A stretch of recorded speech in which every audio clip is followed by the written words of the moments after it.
Pronto, agora. Faço não, senão eu me quebro depois para estudar. Pronto, vamos lá. Boa noite, então, vamos lá, vamos começar. Então, a gente vai falar nessa segunda parte da nossa disciplina o investimento de capital. Então, enquanto que na primeira parte a gente se preocupou muito mais com a compreensão do risco, a compreensão daquilo que a gente chamou de volatilidade, que é a flutuação natural que os diferentes ativos têm, e aí observamos aí uma série de cálculos estatísticos, e na verdade uma estatística de posição, nos dando aí uma ideia do comportamento do preço de um determinado ativo livremente negociado em mercado. E aí a gente viu que não só os ativos ditos de renda variável, como, por exemplo, o mercado de ações, mas também os ativos que a gente estaria considerando de renda fixa, né? Então, os títulos de dívida, e aí chegamos a trabalhar várias vezes e com várias inserções práticas com os títulos do Tesouro Nacional, né? Então, a gente viu ali que a elevação e a redução na taxa de juros afetava diretamente o papel, afetava diretamente o preço daquele ativo. Então, a gente observou que dentro da dinâmica natural do mercado, a gente vai ter diferentes flutuações. E aí essa primeira parte da nossa disciplina nos permitiu, a partir apenas da observação dos preços, identificar se há uma expectativa média de ganho, o quanto o preço flutua ao redor dessa expectativa média de ganho. Vimos que diferentes ativos podem ser compostos para minimização do portfólio, minimização do risco da carteira, né? Então, todo esse estudo, na verdade, ele está em conjunto com esse que a gente vai trabalhar agora, que é o investimento de capital. Porque, relembrando ali da nossa primeira parte da disciplina, então a gente tinha no balanço patrimonial, então, de um lado, o ativo, do outro lado, o passivo mais patrimônio líquido,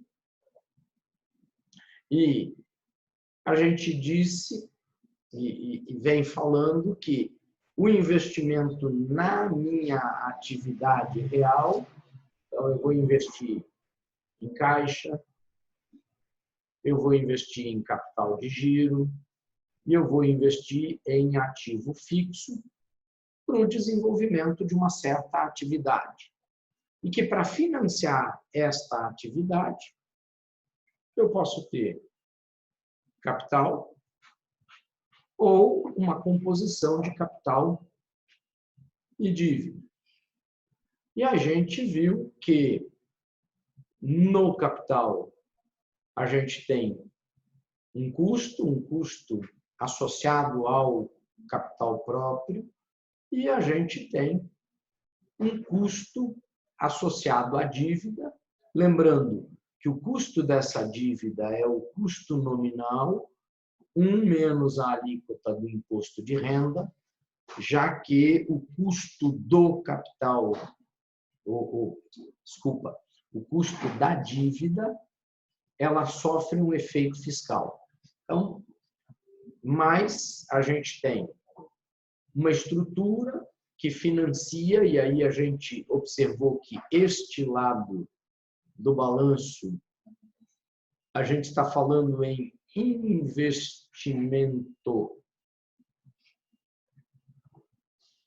financeiro. Então, quem compra uma ação está realizando um investimento num instrumento financeiro chamado ação. Quem compra um título de dívida está realizando um investimento num instrumento financeiro no qual o emissor ou quem está emitindo aquele título se compromete a pagar juros e principal da dívida. Só que, vejam, o investimento financeiro aqui do lado direito do nosso balanço, ele só pode existir com o desenvolvimento de uma atividade econômica. Então, para que eu consiga remunerar o capital e para que eu consiga remunerar os meus títulos de dívida, eu tenho que ter uma atividade econômica. E aí, essa atividade econômica ela vai acontecer naquilo que a gente chama de economia real. Tá? Então, enquanto o valor do meu título, da minha ação, ele vai lá flutuar ao longo do tempo, tá? Vamos estar aqui, ó. Essa flutuação ao longo do tempo, ela vai girar ao redor o que a gente já falou aí de uma média, mais ou menos um desvio padrão, dando uma faixa de risco. Então, menos desvio padrão, mais desvio padrão. Então, a gente tem aí uma flutuação ao redor deste intervalo. E esse valor de mercado, e aí a gente chama isso aqui de valor de mercado, ele tem uma íntima relação com a criação de valor dentro da economia real. E aí a economia real é representada pelo meu caixa, pelo meu capital de giro. Então, eu vou ter contas a receber, eu vou ter a formação de estoque, eu vou ter o pagamento de fornecedores, isso num ciclo, num capital de giro. Só para lembrar vocês, nós temos o caixa, e aí o caixa se transforma em estoque, o estoque se transforma em contas a receber, que se transforma em caixa de novo, girando ou dando giro para as nossas operações. E essas operações, então eu tenho lá, e aí só relembrando lá do começo da nossa disciplina, então o nosso caixa, ele vai flutuando, né? Então, dentro da economia real, eu vou dando giro dentro da minha atividade, e aí eu tenho o meu caixa inicial, e aí eu termino o ciclo, né, num caixa final. E se no desenvolvimento da minha atividade, a cada ciclo eu gero caixa, eu vou construindo, né, valor e riqueza para o proprietário daquela empresa. Ok? Eu vou tirar agora e vou fazer rapidamente uma apresentação para vocês. Tá? Então, vou tomar aqui, ó, é um trabalho que a gente tem ali na Business School, mas, enfim, acho que vocês podem aí estar compartilhando disso aí. Quando a gente olha, por exemplo, o preço de uma ação, e deixa eu compartilhar novamente, tá aqui. Então, quando nós observamos a flutuação do preço de uma ação, então, a gente já viu que o preço vai para cima, vai para baixo. Vejam que estes preços, eles não flutuam de maneira errática ao redor de uma média. É uma flutuação aleatória, sim, dentro de um desvio padrão, mas a média, então, apesar dessa flutuação, né, ela ter aí uma variação para mais ou para menos, se eu olhar o comportamento médio do preço, ele vai refletir a expectativa dos investidores em geral em relação à economia real, ok? Então, se a gente olha, então, olhando o preço de uma ação, então vamos começar aqui, ó, lá no patamarzinho que ela está aqui, ó, aqui, ó, a 9,5, ok? Então, temos lá uma empresa com o preço da sua ação a R$ 9,50. Legal. Opa, falta um monte aí. Desculpa, bati errado, aí foi um monte para frente. Agora, então, vamos pegar. Agora sim, vamos lá. Então, estamos aí olhando o preço de uma ação e vamos ver como é que essa situação, como é que este cenário se desenrola. A gente vai ter aquilo que a gente chama de economia real. Então, na economia real, nós temos pessoas, tá? Então, cidadãos aí da mais variada, enfim, mais variado tipo, enfim, não só por raça, gênero, enfim. Então, essas pessoas, elas vão demandar do sistema bens, produtos e serviços que vão ser oferecidos pelas empresas. Então, de um lado, a gente tem o conjunto da sociedade que demanda por bens, produtos e serviços.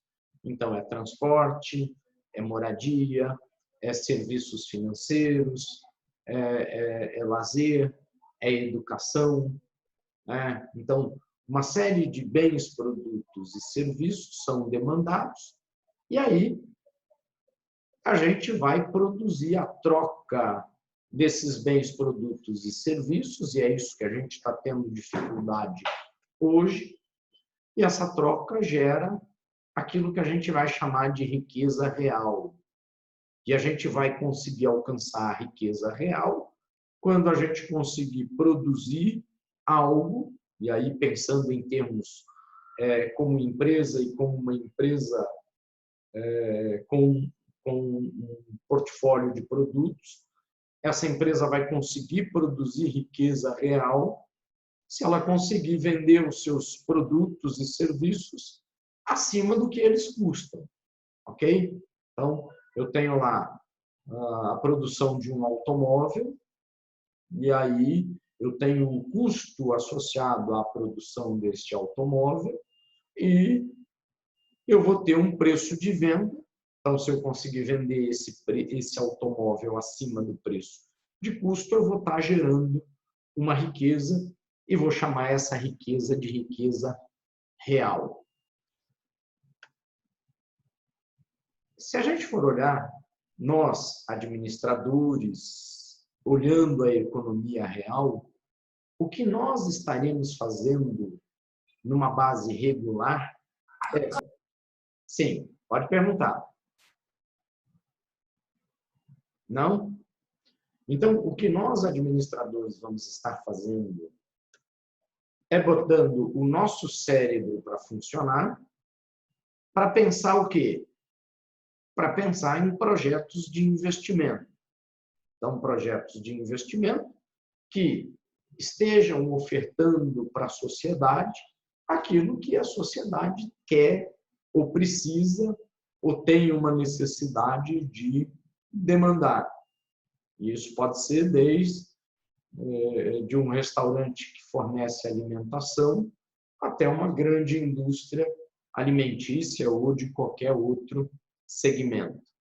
Então, os administradores continuamente vão estar pensando num projeto de investimento. Então, nós, a partir de agora, olhando a economia real, nós temos aí a nossa empresa, e a nossa empresa vai estar levantando projetos nos quais ela vai aplicar o dinheiro que ela tem disponível no caixa ou gerado por força das suas operações. Então, eu desenvolvi as minhas operações, gerei um caixa, e aí esse caixa eu vou observar o seguinte: consigo investir este caixa remunerando o acionista na taxa que ele deseja?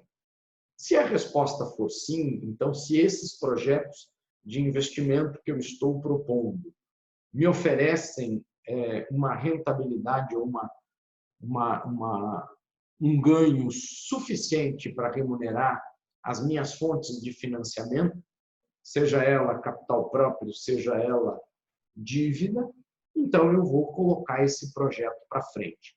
Então, o primeiro passo, na verdade, o primeiro passo não, o segundo passo, depois de se pensar que projeto vai ser realizado, e daqui a pouquinho a gente vai falar, a gente vai ter um projeto, um processo de seleção de projetos e verificação de quais a gente vai realizar, a gente vai fazer a transformação ou a escrita deste projeto em termos de fluxo de caixa. E aí, aqui cabe uma rápida observação, tá? Que esse nosso fluxo de caixa, no instante zero ou no momento zero, ele vai ser o quê? Ele vai ser o investimento que eu tenho que realizar em ativos e as minhas fontes de financiamento. Então, o meu investimento em caixa, capital de giro e ativo fixo.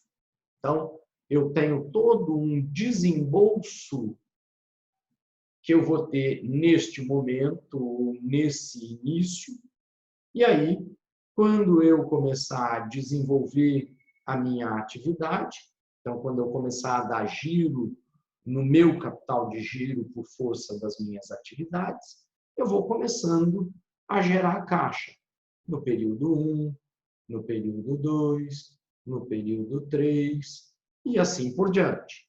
Então, vou desenvolvendo a minha atividade e vou gerando caixa. Legal? Muito bem. E aí, nesse primeiro momento, enquanto estamos no projeto, eu vou estar fazendo, de fato, estimativas. Essas estimativas, elas vão ser mais precisas no curto prazo. Então, por exemplo, enquanto eu estou estimando a compra de uma máquina, enquanto eu estou estimando o custo da edificação, então, enquanto eu estou estimando a montagem da minha empresa, isso praticamente está acontecendo num período recente ou num período próximo ao nosso projeto. Agora, quando nós olhamos esse projeto num horizonte de 5, 10, 15 anos à frente, então vamos tendo aí não só uma incerteza em relação a esse caixa, mas vamos tendo toda uma dinâmica que a empresa vai adotar, porque se a gente olhar uma empresa, ela na verdade de maneira muito semelhante a uma carteira de investimentos. Então, imagina, uma empresa, ela nada mais é do que uma carteira de investimentos, no qual eu tenho o projeto 1, que pode ser o projeto inicial da minha fábrica, que vai gerar caixa ano a ano, e esse caixa vai ser reaplicado, por exemplo, num projeto 2. E o projeto 2 vai gerar, somado ao projeto 1, mais caixa, e aí, depois de um certo tempo, eu vou realizar o meu projeto 3, o meu projeto 4, e aí, se a gente olhar a empresa em si, ela nada mais é do que a soma de vários projetos que vão, cada um gerando o seu resultado e o seu impacto dentro do resultado como um todo. Ok? Legal. Deixa eu apagar aqui. Saindo.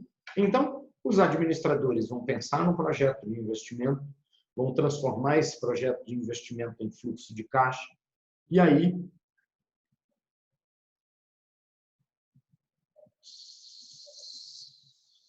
Estou me atrapalhando nesse negócio aqui, rapaz. Tudo bem, vamos lá. Estou aqui, o investidor. Tudo bem. Eu, como investidor, desculpa, eu, como administrador, desenhei o meu fluxo de caixa. E aí, o que é que eu vou fazer?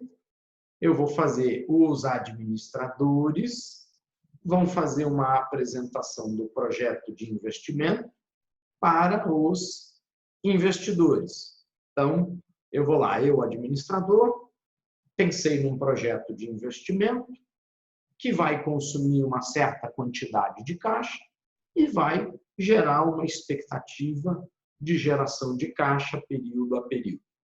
E aí, o que eu vou fazer? Vou fazer, no caso do mercado de ações ou no mercado de capitais, com sociedade anônima de capital aberto, eu vou fazer aquilo que eu vou chamar de oferta pública. Então, numa oferta pública, eu vou dizer para o público investidor em geral o que eu quero fazer. Eu vou dizer, eu vou construir uma fábrica, eu vou construir um galpão de armazenagem, eu vou comprar uma máquina, eu vou investir em uma nova unidade industrial, eu vou alterar o meu layout de fábrica, melhorando a sua produtividade, enfim, aquilo que eu vou fazer, né? Então eu vou fazer uma oferta pública e aí a oferta pública é para que a gente possa levantar dinheiro para o desenvolvimento do nosso projeto. Legal. Então, agora, quem vai botar o cérebro para funcionar são os investidores. Então, agora são os investidores que vão reunir todas aquelas informações que foram fornecidas, qual é o projeto, quanto o projeto exige de caixa inicial, o quanto preciso, o quanto vou gerar de caixa período a período, enfim.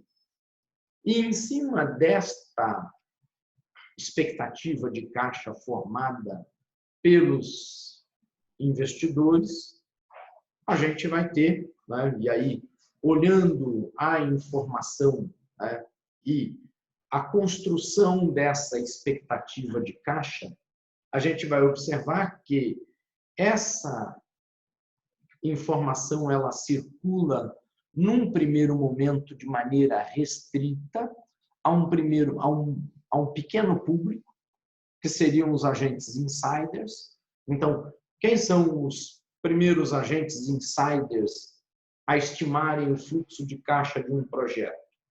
Os próprios administradores, engenheiros, gestores da empresa que vão desenhar o projeto. Então, a gente vai construir uma fábrica.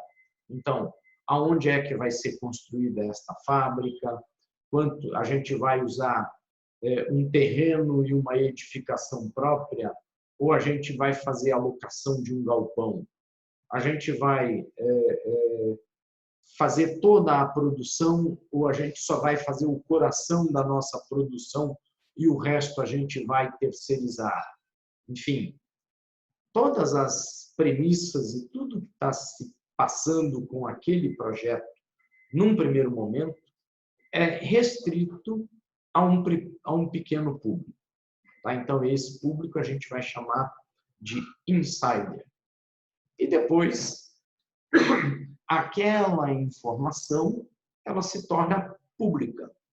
Isso significa que, a partir de agora, o grande público sabe a respeito do projeto. E aí, esse grande público agora vai estimar o valor do fluxo de caixa. Então, quanto esta empresa vai gerar de fluxo de caixa no ano 1, no ano 2, no ano 3, no ano 4. É interessante a gente observar aqui agora uma coisa. Existe, de um lado, a construção de uma expectativa por parte dos administradores, ok? Então, eu, administrador, quando fui pensar no projeto de investimento que eu vou realizar, o que eu fiz? Eu verifiquei o quanto custaria o terreno, o quanto custaria a edificação, o quanto custaria a máquina.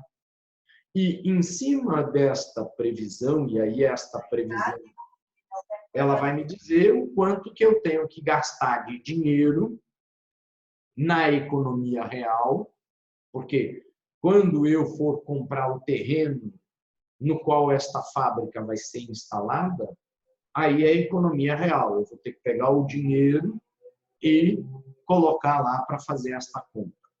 A mesma coisa para as máquinas e etc. Então, de um lado, eu tenho a expectativa dos administradores da empresa em relação ao projeto como um todo. E, do outro lado, eu tenho a expectativa do grande público. E aí, veja, esse grande público, ele pode ser mais otimista do que o que eu fui, e aí, nesse caso, a minha ideia inicial, quando posta à venda, já vai valer mais do que ela vai custar, ok? Então, a gente teria aí o caso de uma IPO, ou uma oferta primária inicial de ações, na qual o valor pago pelos investidores em geral é maior que o valor contado daquela empresa ou daquele ativo. Legal? O contrário também pode acontecer. Tá? Então, o público, em geral, fazer uma estimativa mais pessimista que os administradores. E aí, nesse caso, eles vão precificar o valor abaixo do valor esperado pela gestão. Mas vamos lá, esse processo de precificação, ele vai ser o seguinte: quanto vale um ativo? Um ativo qualquer ele vale o fluxo de caixa que ele vai gerar no período 1, descontado a taxa exigida pelos financiadores. Se for só o capital, o custo do capital. Se for capital e dívida, o custo do capital vezes a proporção que o capital é financiado na estrutura, mais o custo da dívida vezes a proporção que a dívida financia a estrutura, o custo médio e ponderado de capital. Ok? Então, isso, por um lado, ou pelo lado da empresa. Sim, João, claro. Claro. Aqui, ó. Deixa eu até abrir. Depois eu só não posso fugir desse negócio aqui. Ó. Veja, João.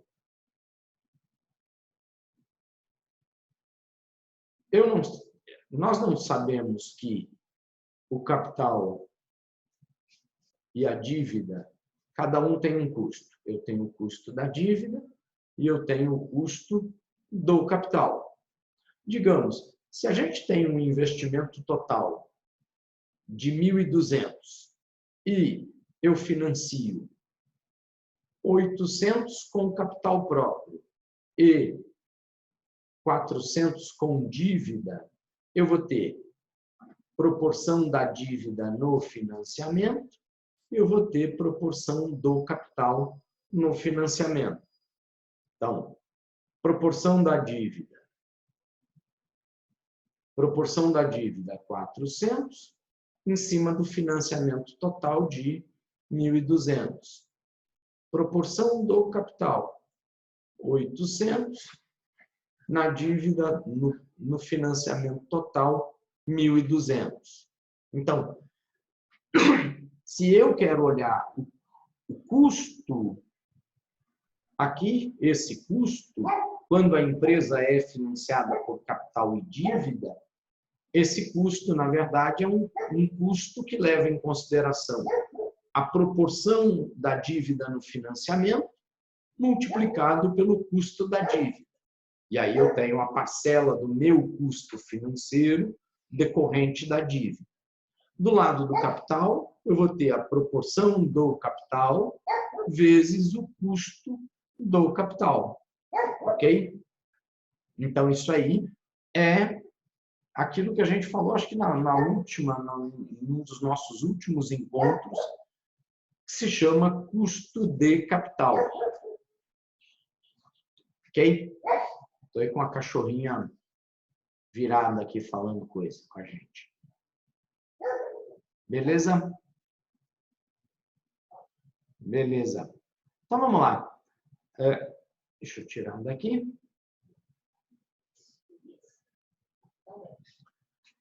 Então, o valor de qualquer empreendimento, de qualquer negócio é o quanto ele gera de caixa dividido o quanto ele gera de caixa descontado ao custo daquele caixa ou daquele capital. Legal.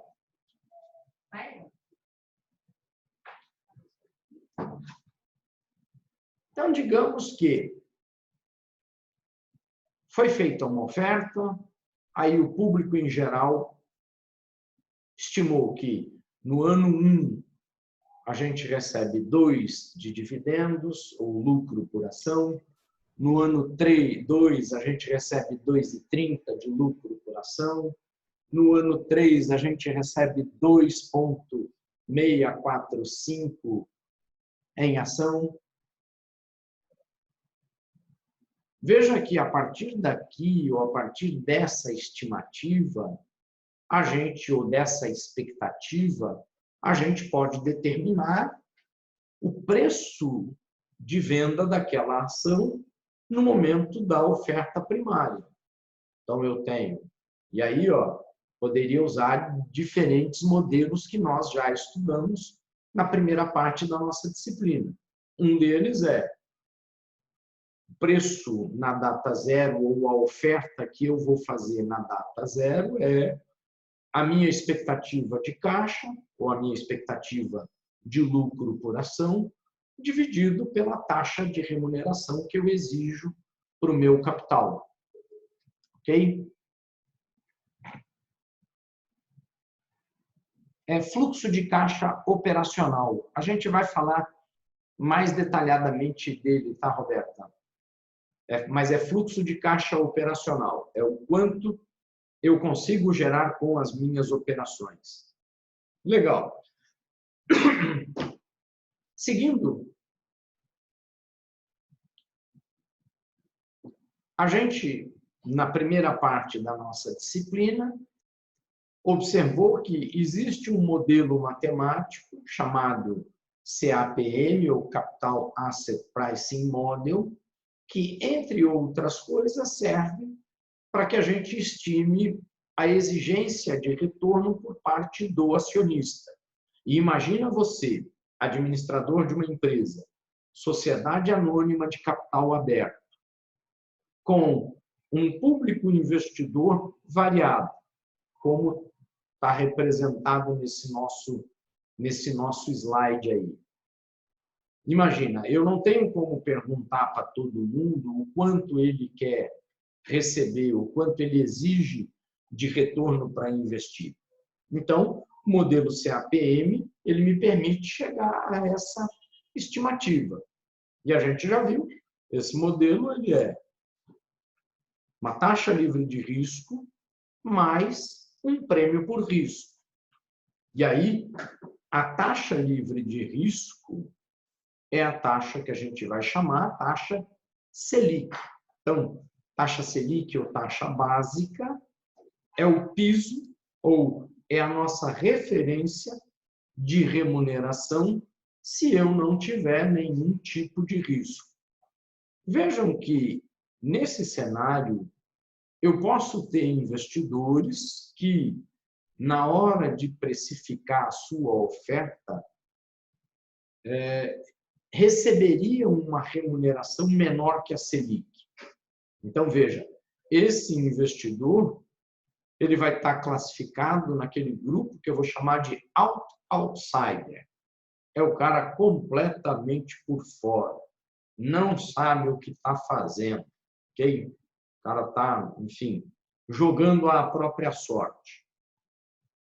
Depois, nós temos o grupo Insider e o Outsider. O Insider está dentro da informação e o Outsider é o grande público que, apesar de não estar dentro da informação privilegiada, vai estar usando o modelo matemático CAPM para estimar a expectativa de retorno daquele ativo. Legal.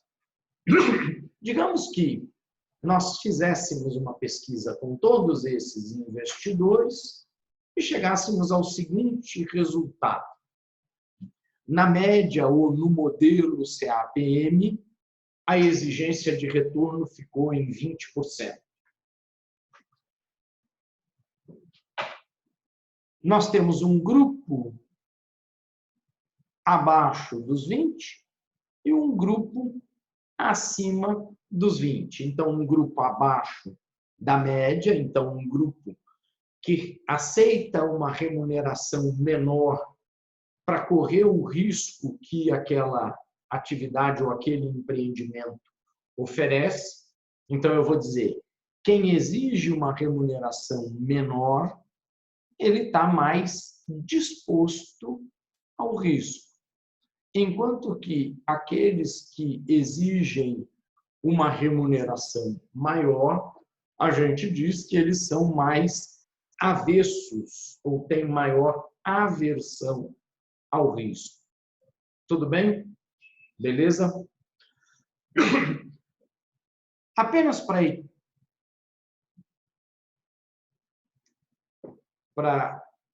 título do nosso exemplo, né? Então, aquela expectativa de caixa, 2 no primeiro ano, 2,30 no segundo, 2,645 no terceiro e assim por diante. Então, essa expectativa de caixa, ok? Ela se descontada a taxa de 32%, vai dar um valor de 6,25.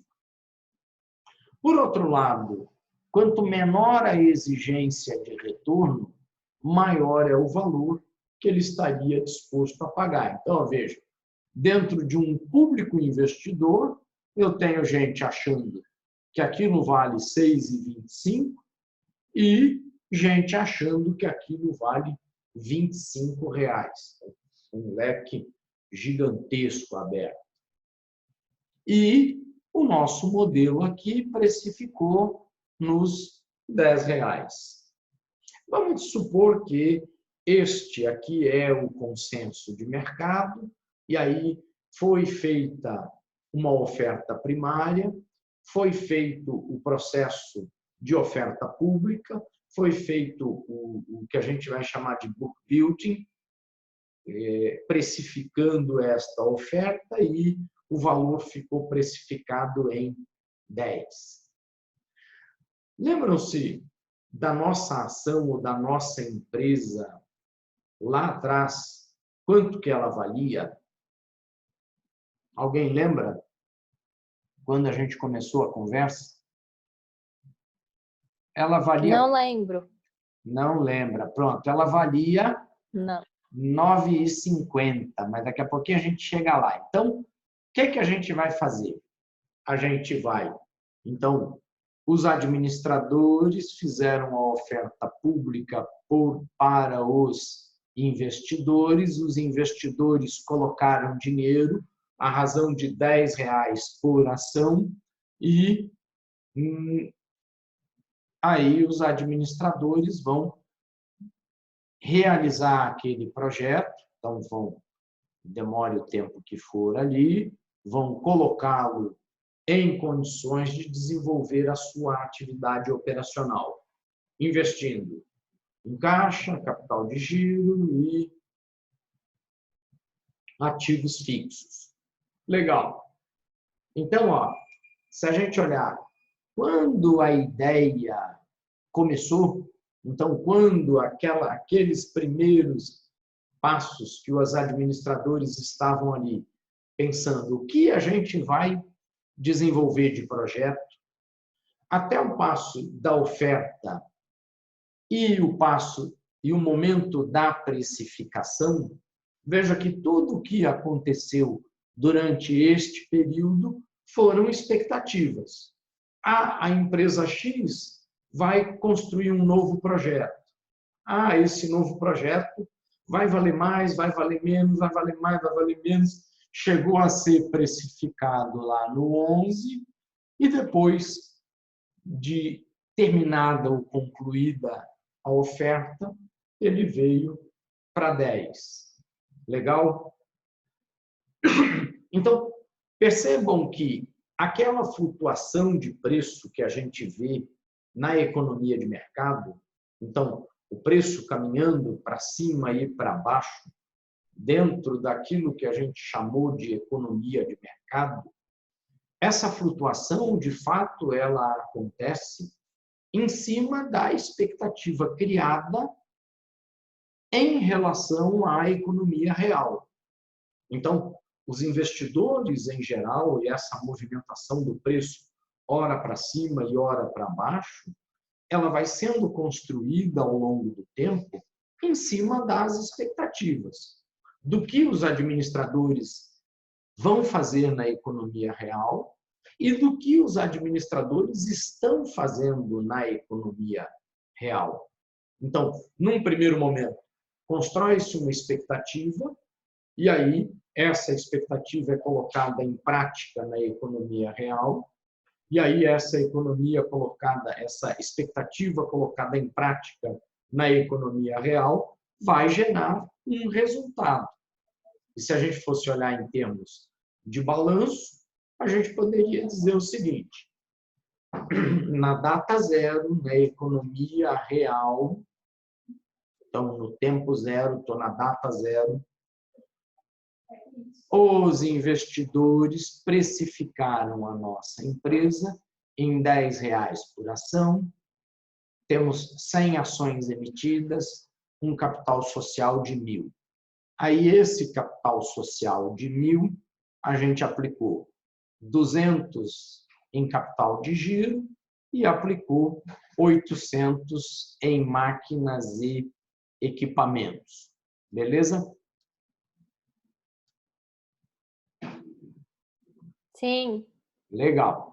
Então, seguindo em frente, aquela nossa empresa, ela vai começar a funcionar, aí o seu funcionamento vai gerar bens, produtos e serviços dentro da economia real. Lembram-se daquela relação de troca ou aquela oferta de bens, produtos e serviços para a sociedade na economia real, que vai gerar lá o resultado. Então, eu tenho o meu balanço patrimonial na data zero, e aí eu tenho o resultado das minhas atividades ou das minhas operações em um período de tempo. Legal. Então, vendemos tudo por 1.000, custou 620, depreciamos 80, temos um lucro operacional de 300, tiramos o nosso imposto 100, o nosso lucro líquido de 2. Lembram-se que quando precificamos e quando criamos a nossa expectativa, a gente tinha a expectativa do primeiro ano era uma entrada de 2 de lucro por ação. Então, tenho aí R$2 de lucro por ação. Se a empresa distribuir 25% disso em dividendos, a gente vai ter uma distribuição de dividendos de 50 e o lucro vai ficar retido 150 no meu caixa. Legal. Olhando agora o nosso balanço de novo, agora na data 1, vejam que ele sofreu algumas modificações. Ele sofreu uma modificação no seu patrimônio líquido e ele sofreu uma modificação no conjunto dos seus ativos, tanto circulante quanto não circulante. Eu vou pedir licença um minutinho, que tem um telefone tocando aqui. Um minutinho só.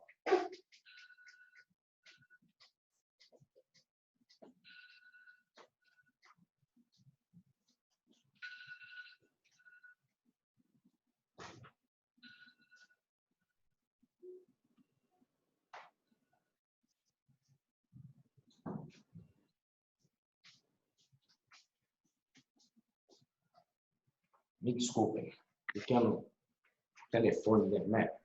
Home office, Professor, essas questões. Diga. eu estou com uma dúvida aqui que eu não sei nem se eu vou saber lhe expressar bem. Mas vamos lá. Como é mensurado ou rateado a quantidade de ações que a empresa vai precisar, vamos supor. Isso registrado no início do planejamento. Esse ano eu vou precisar de tantos mil para fazer isso, isso e isso. Aí, dentro desse valor, vai ser rateado as ações, o percentual é dentro do valor necessário, ou quem chegar pode comprar ação avulsamente. Não sei se deu para entender minha dúvida. Não, veja, eu vou precisar de dinheiro. Vamos pegar esse exemplo concreto aqui. Eu preciso de 1.000, beleza? Para montar a minha empresa aqui na sua origem, eu preciso de 1.000, beleza? É o que eu preciso. Eu preciso de 200 para capital de giro e eu preciso de 800 para máquinas e equipamentos, beleza? Beleza. Certo. Beleza. Vou botar isso aqui à venda, objetivando o quê? Objetivando captar 1.000. Tudo bem? Certo. Legal. Então, na oferta pública, eu botei aqui, eu fui lá e peguei os 1.000. É claro, esse valor, ele vai flutuar junto com o mercado. Tá? Então, e aí é o que eu disse. Se eu conseguir vender por um preço maior que 10, para mim é bom, como administrador.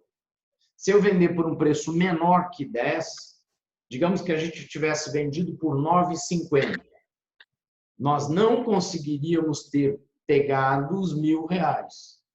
Teríamos captado só 950. Tá. 950, eu consigo desenvolver o meu projeto? Poderia até ser. Eu vou sacrificar capital de giro, por exemplo. Vou, em vez de botar 200 em capital de giro, eu vou colocar 150 em capital de giro para tocar a minha atividade. Agora, ter pouco capital de giro, o que pode me implicar? Pode me implicar em uma série de problemas que nós já vimos lá em Financeiro 1. Pode faltar estoque de produtos e ter que interromper produção e etc. O outro caminho seria, se eu só consigo vender por 950 e preciso de 1.000, os outros 1.000 eu vou ter que colocar de alguma outra fonte, que pode ser, por exemplo, a captação via sistema financeiro, via banco. Então, eu consegui 950 com os investidores e vou pegar os 50 com o banco. Beleza? Não sei se respondi sua pergunta.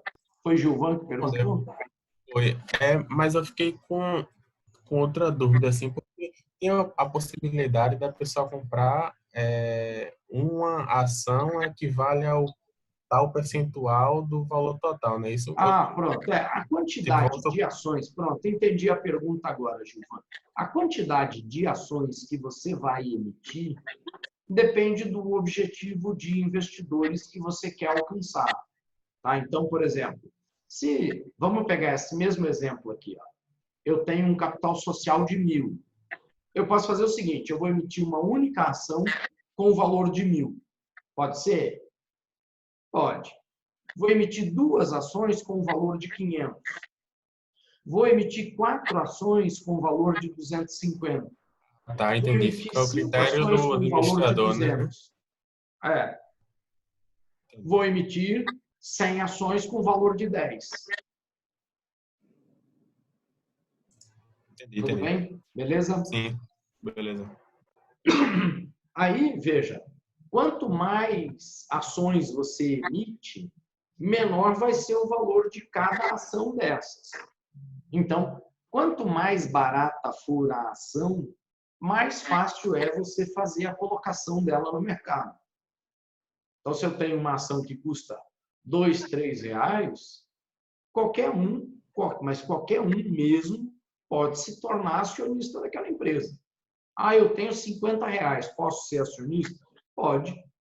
Vai ter lá R$ 50, divide por 30, você vai ter mais do que 10 ações. Né? Agora, se você pega uma ação cujo o preço dela, de cada ação, é, sei lá, R$ 1.000, aí quem quiser comprar uma única ação dessa empresa tem que ter no mínimo R$ 1.000. Tudo bem? Sim, sim. Beleza. Então, tá lá. A nossa atividade, então a nossa atividade na economia real, ele gerou um lucro retido, então o acionista recebeu seus cinquentinha de dividendos, legal, estou aqui, meus cinquentinha de dividendos. A empresa ficou com 150. E aí eu quero chamar a atenção de vocês para o seguinte: quanto valia a empresa lá no ano zero, lá no início? Quanto que ela valia? 1.000. Ela valia 1.000. É isso? Quem falou 1.000 aí? Leidiane. Leidiane, muito bem, Leidiane. A empresa valia 1.000. E aí o que aconteceu? Por força das suas atividades, agora quanto vale a empresa? 1.150. Então, se a gente for olhar o movimento do preço, o preço foi lá dos 9,50, foi lá no 11, aí no 11 voltou no 10, desenvolveu a atividade, lucrou 1,50, o preço foi lá no 11,50. E esse é um processo que ele vai continuando. Então, a empresa tinha... E aí eu quero voltar, vou voltar para chamar a atenção só mais de um ponto aqui para vocês, que é o seguinte, vejam que a empresa lucrou 150 e nós geramos 230 no caixa. 150 do nosso lucro, 80 da depreciação. Então, pensem vocês como administradores, agora nós temos 230 no caixa. Aí o que nós, administradores, vamos fazer? Colocar o nosso cérebro para funcionar. Para quê? Para encontrar projetos de investimento que remunerem o investidor na taxa que ele quer, para reinvestir dentro da empresa.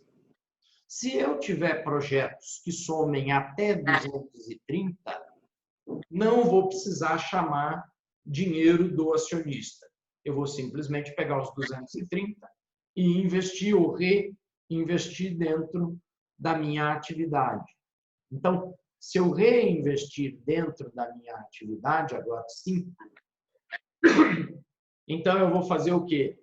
Eu vou pegar o meu lucro retido, reinvestir, então eu transformei o meu lucro em capital, e aí aquele lucro retido, reinvestido, eu aumentei o meu capital social, aumentei o meu capital de giro, aumentei o tamanho das minhas máquinas e equipamentos, então agora o que eu tenho?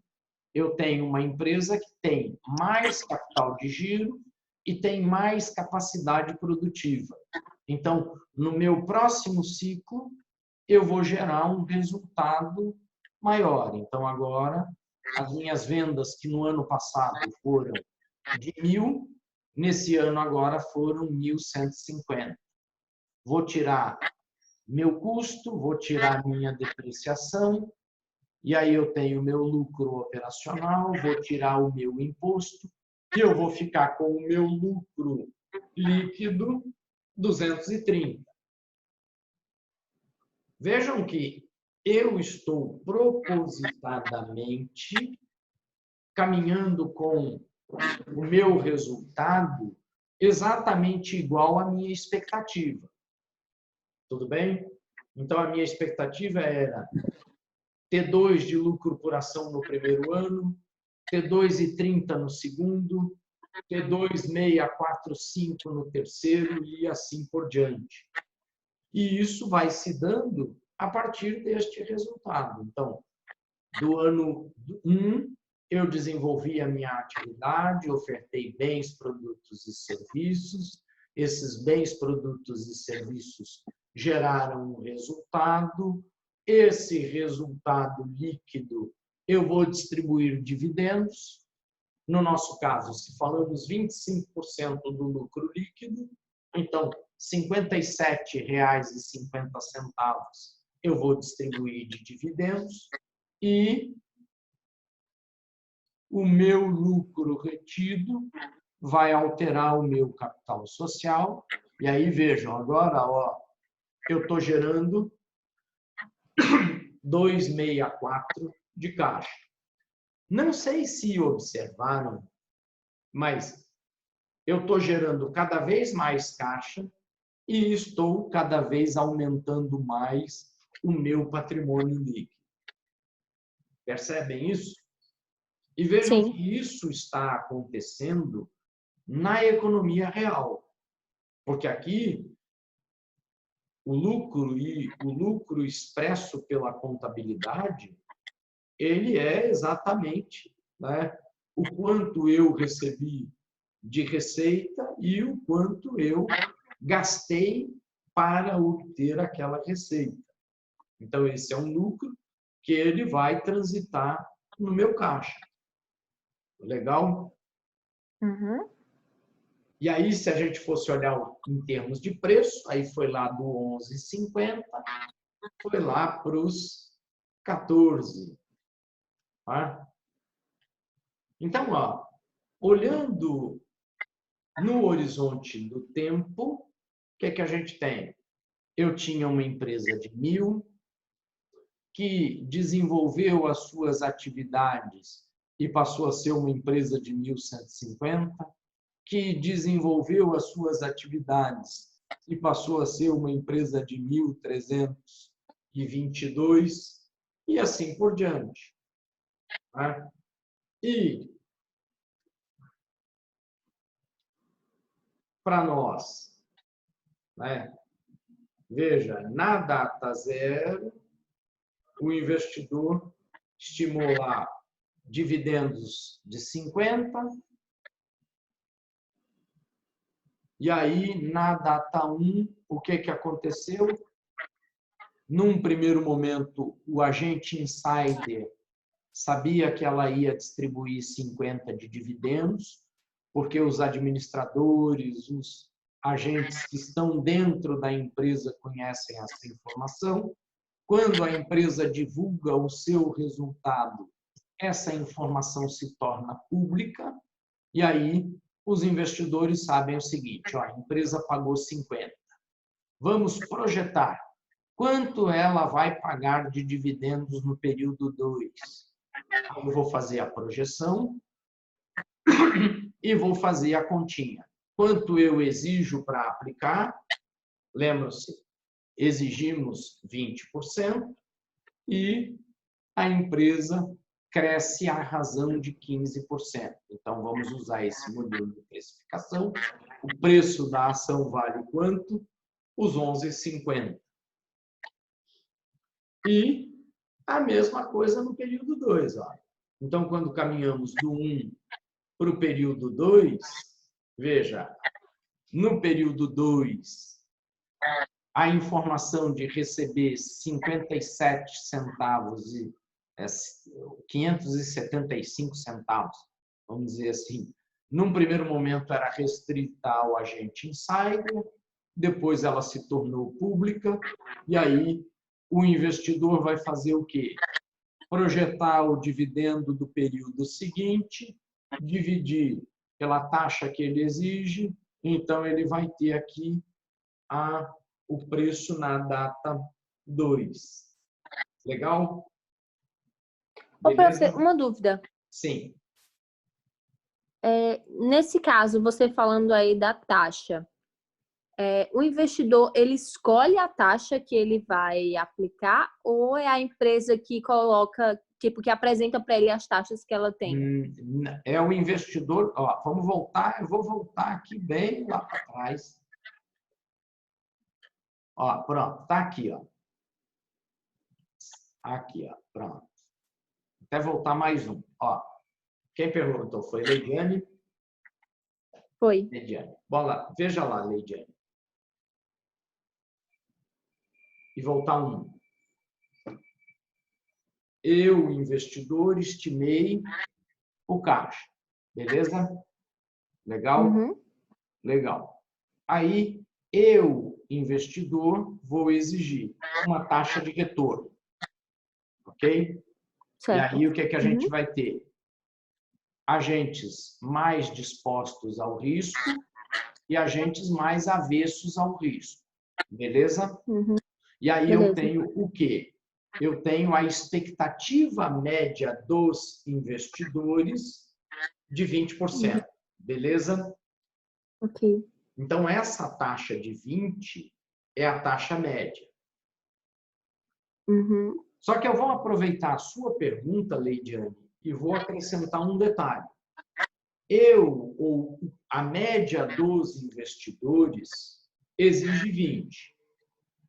Então, isso é o que os investidores têm de exigência. Só que o negócio, o meu negócio, ele vai render. Então, aqui, ó, vamos agora para o meu negócio na economia real, tá, Leidiane? O meu negócio na economia real, eu vou botar R$1.000 e vou tirar 200 de lucro líquido.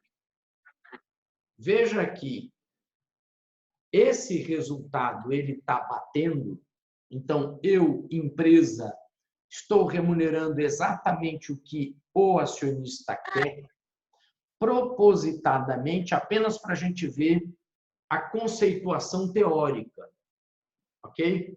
Porque veja que na data 1, o valor da minha ação vai ser 11,50. E o valor teórico ele foi exatamente igual ao valor na economia real. Mas isso só aconteceu porque eu estou, como professor, forçando o resultado. Tudo bem? Então, ó, quando a gente vai lá para cá, eu estou fazendo a precificação em cima da média de mercado. Mas nada impede, viu, Leidiane, de que um outro investidor tenha uma outra taxa, ou uma outra exigência de taxa. Tudo bem? Uhum. Então, isso fica só como uma previsão, né? Exatamente. Na verdade, não como uma previsão. Veja, eu tenho um modelo matemático que se propõe a estimar o valor de uma ação. Beleza? Então, eu tenho essa estimativa feita. Veja, eu estou no período 1 e estou usando a minha projeção de resultado para o período 2 para calcular o meu preço teórico. Tudo bem? Veja qual que é o meu preço teórico na data 1. 11,5. E veja quanto que é no meu balanço. 11,5. Por que está sendo o mesmo valor? Porque a empresa está remunerando o acionista na mesma razão que ele exige. Uhum. Se o acionista, Mas a empresa... se o acionista exigisse uma remuneração menor, o preço de mercado seria maior. Se o acionista exigisse uma remuneração maior, o preço de mercado seria menor. Então, a empresa trabalha com taxas diferentes, né? Na verdade, o resultado da empresa ele vai ser o resultado dos seus projetos na economia real. Então, eu vou criar aí uma expectativa de venda, mas para que eu tenha aquele resultado, eu vou ter que vender aquele volume de vendas. Eu vou criar uma expectativa em relação ao preço, em relação ao custo, e o quanto mais próximo eu estiver do meu planejado, melhor. Legal. Legal? Legal. O que eu quero mostrar para vocês aqui é que o meu resultado, vejam, e aí, ó, no período 2, eu vou pegar os dividendos que foram pagos no período 1 para projetar o meu dividendo no período 3. E aí eu vou falar, ó, se no período 3 eu receber 125 de dividendos, eu que exijo 20%. Se a empresa consegue crescer a razão de 15, a ação vale 13,32, que, neste caso, é exatamente igual ao valor contábil. Tudo bem? Então, ó, vejam, se eu for olhar, e aí a gente vai chegando já nesse nosso finalzinho aqui, ó, que a empresa, ela existe na economia real. Então, se eu olhar na economia real, o valor do meu balanço, o valor patrimonial da minha ação era 10. No ano 1, o valor patrimonial da minha ação foi 11,50. No ano 2, o valor patrimonial 13,23. No ano 4, 14,21. No ano 5, 17,49. No ano, enfim, e assim por diante. Ok? Então, mas isso você leva em consideração que a empresa está reinvestindo, né? Exatamente. A empresa está pegando todo o lucro e reinvestindo dentro dela mesma. Ok? Então, ela está promovendo o crescimento, é claro. E aí, Leidiane, só relembrando vocês, quanto maior for a taxa de distribuição do lucro, menor vai ser a taxa de crescimento da empresa. Se a empresa distribui todos os anos 100% do lucro, ela nunca vai crescer, ela sempre vai ser uma empresa de tamanho 10. Se ela distribuir 25%, ela vai crescer a razão de 15. E se ela não distribuísse nada, ia ser 12, ela ia crescer mais. Ok? Então, quanto mais eu distribuo, menos eu cresço. Quanto menos eu distribuo, mais eu cresço. Mas importante e legal a gente chegar nesse ponto aqui, que vejam, a distribuição e, por conseguinte, a taxa de crescimento que a empresa vai observar é um elemento que está sob o controle do administrador de certa forma. Por exemplo, eu quero que uma empresa cresça mais rápido, distribuo menos lucro. Quero que uma empresa cresça mais devagar, distribuo mais lucro. E vai depender da estratégia, né? E aí, não só na estratégia, então, eu posso ter essas duas ou essa diferença de estratégia, né? Então, e aí vou, por exemplo, quando o mercado que eu atuo me oferece uma possibilidade de crescimento maior, o que eu vou fazer? Vou distribuir menos lucro para que a empresa cresça maior e aproveite maior essa fase de crescimento. E quando a empresa tem uma possibilidade menor de crescer, então, meu mercado está crescendo numa razão menor, o que eu faço? Eu distribuo uma maior fração do lucro e cresço menos. Para chamar. Ok? Então, para chamar o do ponto de vista teórico, o ideal seria que eu fizesse esse ajuste sempre. Meu mercado cresce mais, distribuo menos. Meu mercado cresce menos, distribuo mais. E a gente vai encontrar também esse tipo de comportamento, ou essa diferença,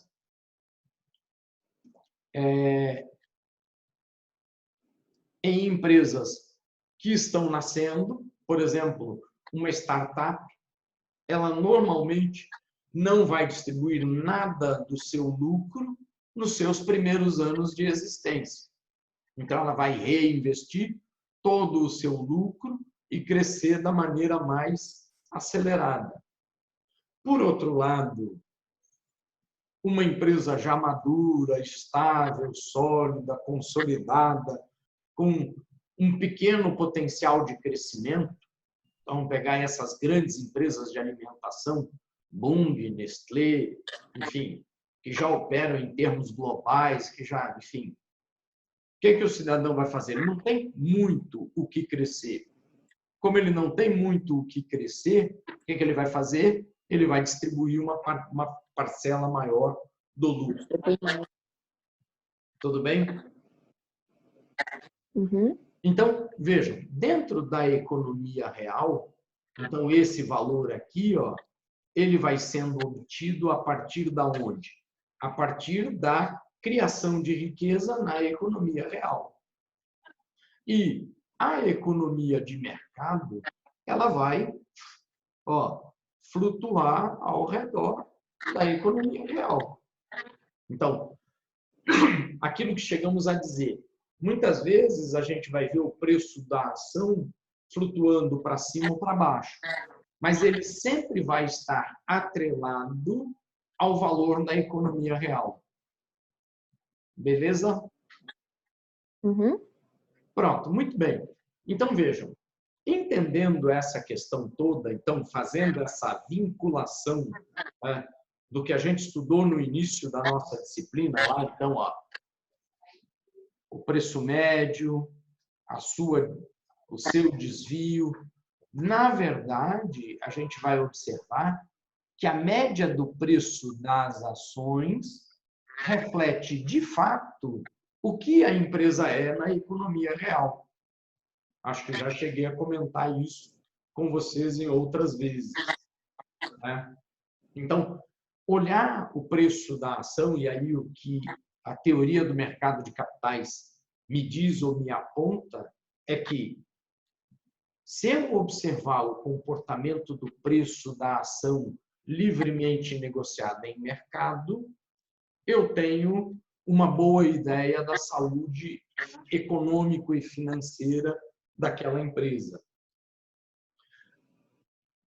E aí, nessa segunda parte da nossa disciplina, a gente vai falar a respeito dos projetos de investimento que, quando são projetos de qualidade, criam valor para o acionista.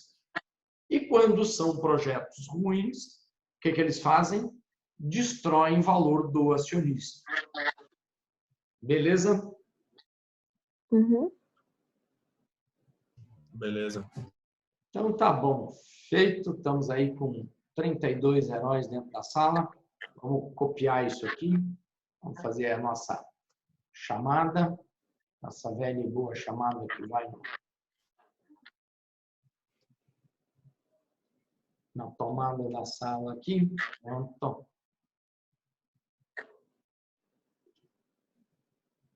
E vamos mais uma aqui. Opa. O prof tá tão confortável aí, acho que vai achar ruim quando a gente voltar. Poxa, tá bom, Não viu? é?